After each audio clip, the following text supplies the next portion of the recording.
Du manifeste dont je vais parler un petit peu plus loin. Ces signataires sont des élus, il y a des membres d'organisations politiques, syndicales, associatives.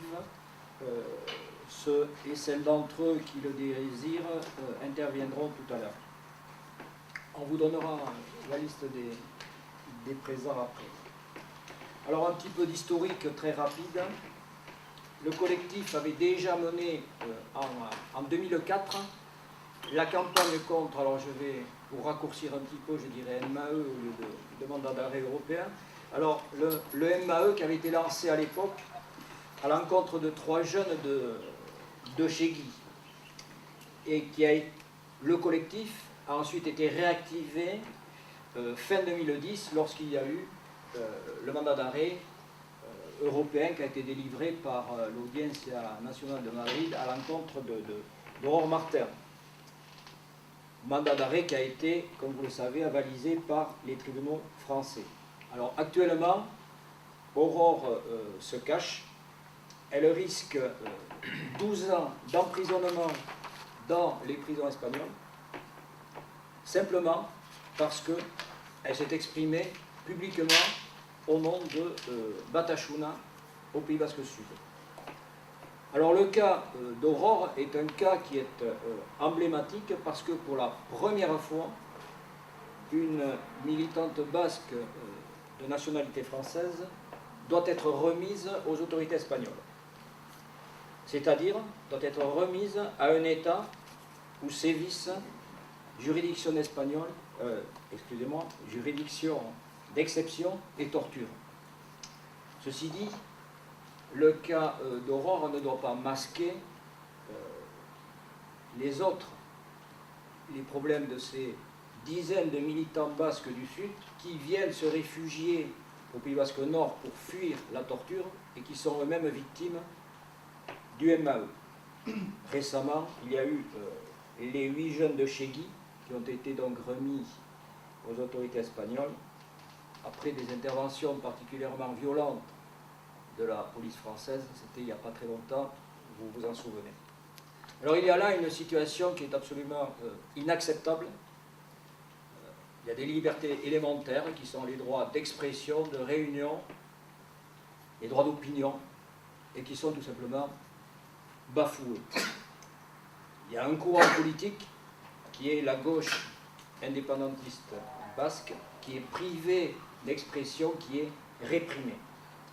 Et ceci, alors qu'on est quand même dans un contexte où ce même courant parle et agit en faveur d'une résolution politique du conflit au Pays Basque,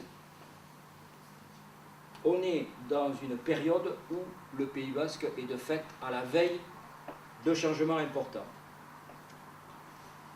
Mais il faut constater que pour le moment, le gouvernement espagnol et le gouvernement français continuent de criminaliser ces organisations et ces militants simplement parce qu'ils représentent une opposition politique. Il faut quand même signaler une petite ouverture avec la décision du tribunal constitutionnel espagnol d'autoriser la coalition Bildu à se présenter donc aux élections de dimanche dernier, en soulignant aussi que l'autorisation a été obtenue d'extrême justesse à une voix près au tribunal constitutionnel. Alors c'est un premier pas, il faut qu'il soit suivi d'autres, et en particulier, la répression doit cesser, et en ce qui nous concerne, nous exigeons l'arrêt des poursuites envers Aurore Martin, et aussi bien sûr envers les autres. Si Aurore est remise à l'Espagne, en plus, c'est un dangereux précédent, non seulement pour les militants basques du Nord, mais encore pour tout militant syndical, politique, associatif de l'espace européen. Dans une période de crise du système capitaliste, où se multiplient luttes, se multiplient les résistances. On peut facilement imaginer l'utilisation qui peut être faite du mandat d'arrêt européen au niveau européen. Parce que de fait, le MAE, c'est un outil liberticide qui permet aux États de museler les oppositions, comme on le voit au Pays Basque. Il suffit finalement qu'un État colle à telle ou telle organisation ou individu l'étiquette soit terroriste, soit criminelle, pour lancer donc un MAE, que notre État pourra ensuite valider. En plus, il faut souligner que la procédure en question, elle repose sur, et là je cite le texte officiel du MAE, elle repose sur le degré de confiance élevé entre les États, elle est rapide, puisque le tribunal statue, les tribunaux, s'il y en a plusieurs, statuent seulement sur la forme. Alors là, on a affaire à quelque chose qui est bien ficelé, en fait, pour que le MAE soit l'instrument judiciaire qui couvre la répression politique. Alors nous, en tant que collectif contre le MAE, on a bien l'intention de ne pas laisser faire.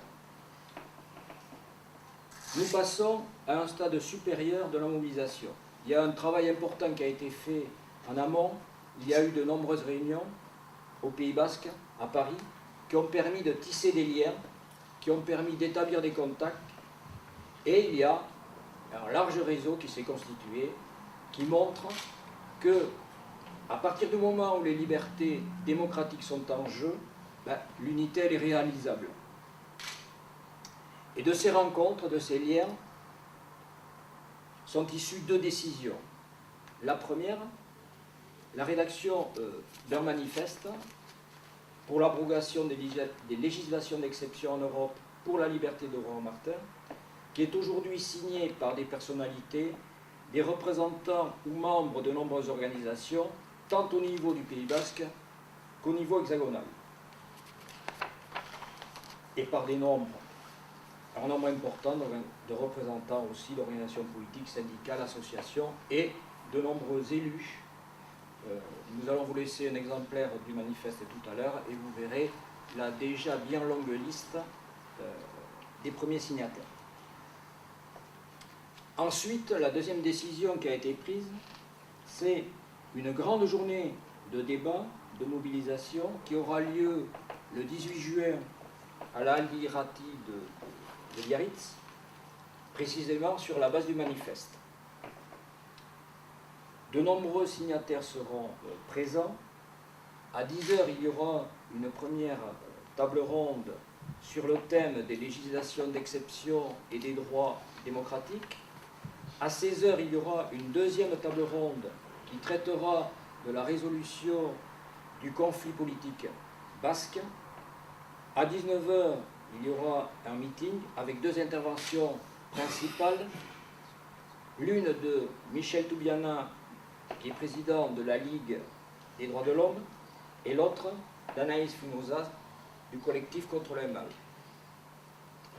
Il y aura également des interventions d'autres signataires du manifeste. Ensuite, il y aura une fête populaire qui sera doublée d'un concert avec Nico Etchar, Pierrech, Echne Belsa et le DJ Magique. Alors ce 18 juin à Biarritz, c'est de fait une étape importante dans la lutte que mène aujourd'hui le collectif, dans la bataille contre le mandat d'arrêt européen et de façon générale dans la bataille contre les législations d'exception et pour le respect des droits civils et politiques. Il y a déjà un résultat que nous qualifions d'extrêmement positif, c'est le fait que différentes composantes de la société civile, différents courants politiques, syndicaux, associatifs, ont mis en place un cadre de travail commun. Nous, en tant que collectif, on pense que ce cadre doit perdurer. On pense qu'il doit permettre de définir ensemble d'autres initiatives avec un but qui sera de gagner sur les objectifs communs que nous avons. Aussi, en tant que collectif, nous proposerons d'une part de tirer un bilan de cette première étape et d'autre part de dégager de nouvelles perspectives qu'il faudra bien sûr discuter, définir, suivant l'évolution de la situation. Ça, c'est un petit peu difficile à prévoir.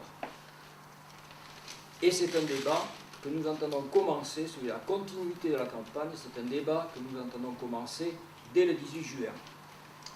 En attendant, bien sûr, nous disons toutes et tous à la Aldirati le 18 juin à Biarritz. Voilà. C'est là le mot d'ordre pour les 3 semaines à venir. Le collectif a édité une revue qui appelle justement au 18 juin à 60 000 exemplaires et qui va être diffusée dans le Pays Basque avec une version électronique qui sera également diffusée par les différents réseaux. Nous allons vous laisser un exemplaire de cette revue qui inclut d'ailleurs, je parlais du manifeste, qui inclut le manifeste et qui inclut aussi la liste de tous les signataires. Et d'ores et déjà, nous vous donnons rendez-vous au 18 juin.